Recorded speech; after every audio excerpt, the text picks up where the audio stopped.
going to be a day in my life. So it's 11:15 right now. I took a shower. मैंने hair wash भी कर लिया finally after blow dry. But this is the second time I'm washing my hair. and बालों की हालत तो dead हो चुकी है. But right now I'm getting late क्योंकि मुझे डॉक्टर के पास जाना है. डॉक्टर के पास होकर आने के बाद I'll catch you. Bye bye for now.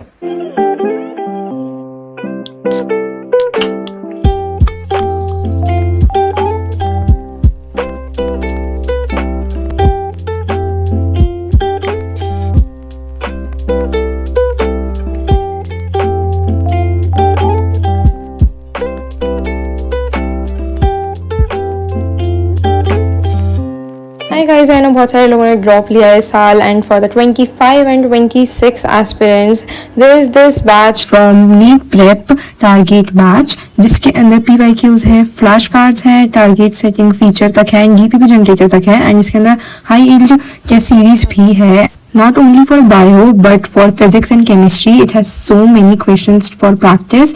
Here I am displaying the first feature which is the DPP generator in which you can create a DPP from any topic. कोई भी subject के अंदर कोई भी topic के अंदर आप topic choose कर सकते हो and उसके अंदर भी एकदम सब topics choose करके आप जिस पर चाहते हो उस पर आपको DPP generate कर सकते हो आप एंड आप हर टॉपिक से सब टॉपिक से क्वेश्चंस प्रैक्टिस कर सकते हो विच इज़ अमेजिंग जिससे बहुत अच्छी प्रैक्टिस होगी एंड NCR की ऑन फिंगर टिप्स हो जाएगी एंड क्वेश्चंस करने में भी इजीली हेल्प होगी. एंड यस इसके अंदर मैंने जैसे बताया है फ्रॉक के मैंने सब टॉपिक के क्वेश्चंस चूज करे एंड इसके अंदर 30 क्वेश्चंस आते हैं and you to solve the DPP and फिर आपको रिजल्ट्स मिल जाएंगे. And then e books are also available. NCR की ई बुक्स हर सब्जेक्ट की फिजिक्स केमिस्ट्री बायो की मतलब बॉटनी जूलॉजी की एंड देन उसके अंदर सब सारे सब्जेक्ट की एक एक चीज़ की डिटेल में दे रखा है NCERT. एंड देन उसके अंदर हाई यील्ड टेस्ट सीरीज भी है, PYQs भी हैं, सारे सैम्पल पेपर्स मतलब और जितने भी क्वेश्चन पेपर है लास्ट ईयर के नीट के एंड साथ ही साथ जितने भी आपको क्वेश्चन चाहिए सभी अवेलेबल है ऐप पर.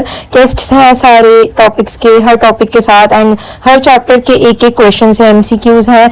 आपको जो इम्पोर्टेंट क्वेश्चंस हैं वो सारे दे रखे विद डिटेल एक्सप्लेनेशन. इसके अंदर जैसे कि मैंने एनिमल किंगडम चूज करा है तो उसके अंदर एकदम बताया भी है रीजन मतलब क्यों सही है. मतलब मैंने सारे सही ही करे हैं मतलब जो गलत रहते हैं उनको आप देख सकते हो detail explanation in NCERT as well as in video form or audio. Join the batch. The link is in the description box. Make sure to check it out.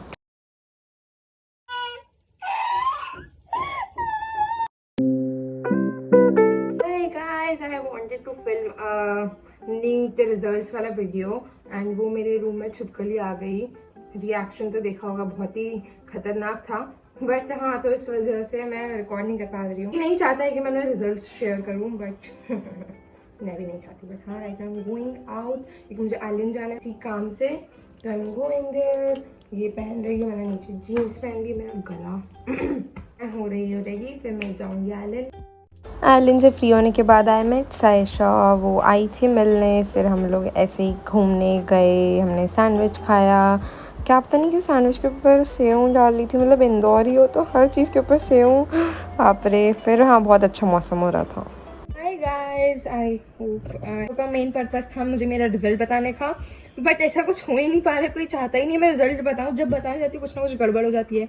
I hope अभी ना हो. वैसे मेरा रिजल्ट बताने का कोई sense है तो नहीं मतलब मेरा नहीं हुआ है नीट वो मैंने नीट वाले दिन ही बता दिया था एंड इससे ज़्यादा किसी को कोई फ़र्क वैसे तो नहीं पड़ना चाहिए बट कुछ लोगों को तो ऐसा मतलब कि प्रथा ने रिजल्ट नहीं बताया क्या मतलब भाई मैंने क्या बताऊँ. मेरा रिजल्ट तो एकदम ऐसे इशू बन गया है नहीं है मेरा रिजल्ट बताने से. But the thing which is stopping me is कि मुझे कुछ लोगों को मेरे दोस्तों को नहीं बताना है क्योंकि मुझे बस नहीं बताना है तो उस वजह से मैं अपना रिजल्ट नहीं बता रही थी. एंड फिर मैंने सोचा कि क्या ही फर्क पड़ जाएगा. मुझे एक फ्रेंड ने ऐसा बोला कि क्या फ़ायदा अगर तेरे 600 भी आ रहे तो मेरे 200 आ रहे फिर भी अपन सेम लेवल पर ही है. मुझे सुनकर इतना बुरा लगा कि मैंने बोला है क्या. वैसे बात तो एकदम सही है मतलब गलत तो उसमें कुछ है नहीं कि इतने ज़्यादा टॉप रैंक भी आई है.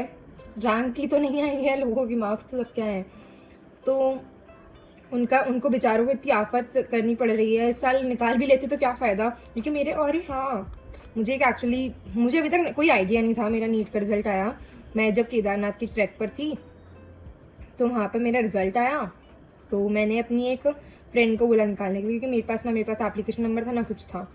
तो फिर मैंने बाद में मेरा रिजल्ट बहुत बाद में देखा तो पहले मेरा रिजल्ट जो मेरी वो फ्रेंड ने बताया था, तब उसके अंदर मेरा रिजल्ट आ रहा था। मेरा रिजल्ट जब उसने देखा तो मेरे रिजल्ट के अंदर बायो में मेरे सिर्फ टोटल मार्क्स मेरे 70 मार्क्स बता रहा था, जो कि मैंने कैलकुलेट करा था कि मेरे 70 मार्क्स बायो में ऑफकोर्स कहाँ से आते। मेरे 270 थे बायो में, वो कम ही है पर मतलब मेरे इतने थे। तो फिर मैंने देखा कि इतने कम तो आ ही नहीं सकते मेरे, तो फिर मैंने उसका वाला फिर मैंने वापस से करा, मेरा रिजल्ट चेंज हो गया अचानक से। फिर मैंने बोला ये कैसे हो सकता है, मतलब कम ही थे वो भी। फिर मैंने बोला ये कैसे हो सकता है, मैं डबल से करा, फिर मेरा प्रॉपर रिजल्ट आया जो मैंने कैलकुलेट करा मेरा पेपर। फिर मैंने देखा okay we are good. Marks तो मैंने बायो के मार्क्स मैंने बता दिए, मैंने कम ही है, बहुत कम है, मतलब दिस शोज दैट कि मेरा रिजल्ट कितना गंदा आया है। तो इसलिए मुझे इसलिए नहीं भी बताना था। और मैं अपना प्रॉपर रिजल्ट तो नहीं बता रही हूँ, बट ऐसे एक रेंज बता सकती हूँ मैं, इफ़ यू वांट। मेरे रिजल्ट का रिएक्शन बताती हूँ मैं। मैंने रिजल्ट देखा था तो मैं एकदम ऐसे, मेरे रिजल्ट का रिएक्शन ये कैसे हो गया, बट वो एक्सपेक्टेड था मुझे। बट मुझे बहुत बुरा लगा, मैं रास्ते भर रोई, बहुत रोई। मैं जितना रोया है मैंने लाइफ में आज तक उसका ट्रिपल रोया मैंने।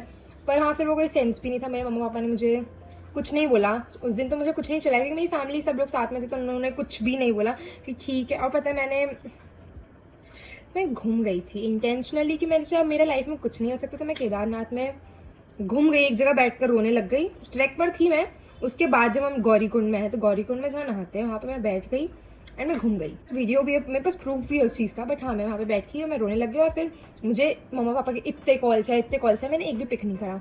मैं चाह रही थी कि चलो मेरा तो हो गया, लाइफ से डन हो गया, मुझे नहीं रहना बहुत, कि मैं एकदम ऐसे कि मुझे घर नहीं जाना, मुझे किसी को ऐसे फेस नहीं करना है, ना मुझे किसी को दोस्तों को फेस करना है, ना कुछ करना। तो मैं छुप कर बैठ गई थी।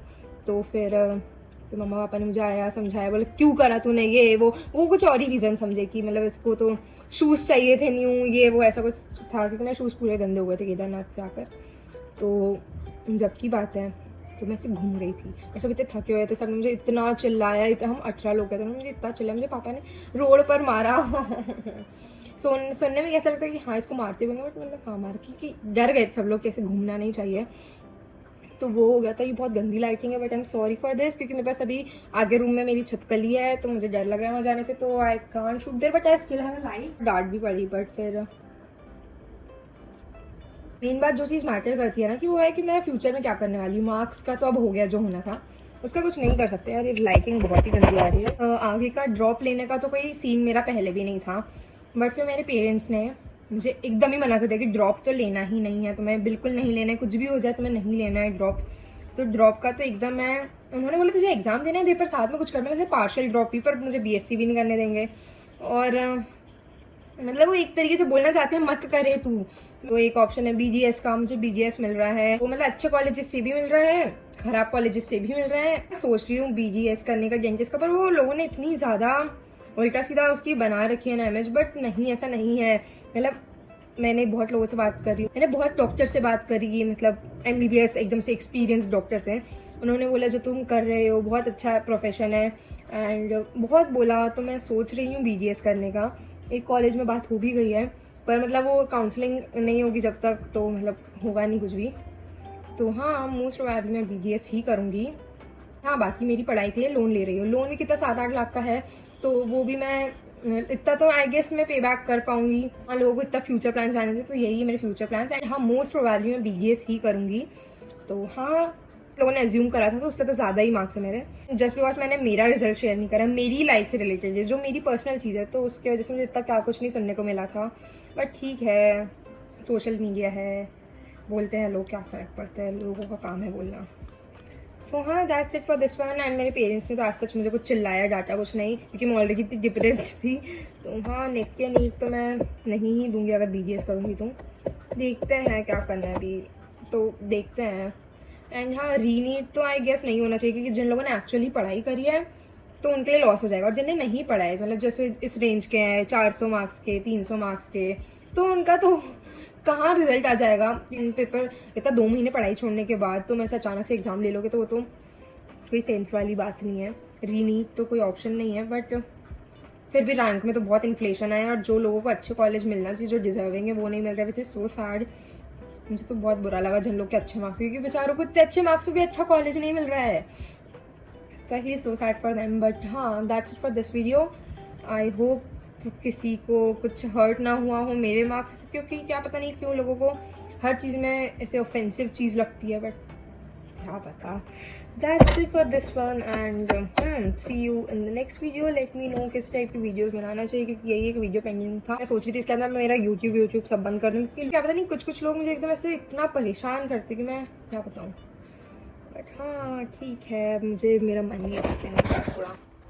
Bye, see you all in the next video.